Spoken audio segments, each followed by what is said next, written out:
Alors nous ouvrons cette revue de presse par le Togo où sur globalactu.com, des organisations de la société civile de l'Afrique de l'Ouest ont fait des propositions pour une sortie de crise dans le pays, réunis à Lomé dans le cadre un atelier régional sur le contrôle de l'action publique et le suivi des objectifs de développement durable dans l'espace CEDEAO.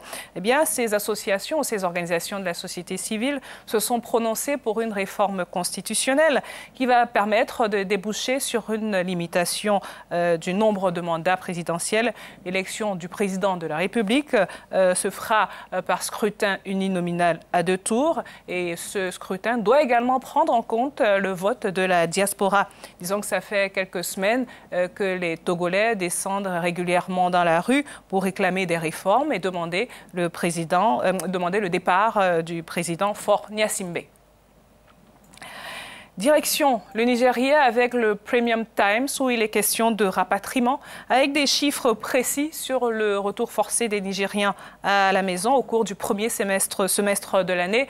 Selon le ministre de l'Intérieur, près de 4 281 Nigériens ont été expulsés de plusieurs pays européens, américains et africains entre janvier et juin 2017. C'est à peu près une moyenne de 24 Nigérians par jour et ces informations rassemblées par l'agence nigériane de presse précise aussi que les contraintes au retour, contraintes d'embarquer donc dans ces avions, étaient impliquées dans des activités criminelles. Et puis d'autres, des migrants en provenance de Libye, n'ont pas pu réaliser leur rêve de fouler enfin le sol européen. Enfin, le Zimbabwe, où le président Robert Mugabe veut de l'ordre dans la capitale Harare. Selon The Herald, il ne veut plus voir des vendeurs illégaux dans les rues.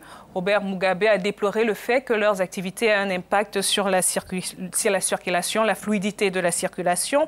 Les rues, nous devons les rendre fluides, a-t-il indiqué samedi au cours de l'Assemblée de la Ligue des jeunes du parti au pouvoir, la ZANU-PF. À ce propos, le président zimbabwéen a déclaré que le secteur allait être réorganisé et que des points de vente seraient mis en place. Les vendeurs n'auront pas d'autre choix que de libérer les rues. Harare doit être la ville la plus intelligente de toutes parce que c'est notre capitale, a-t-il conclu.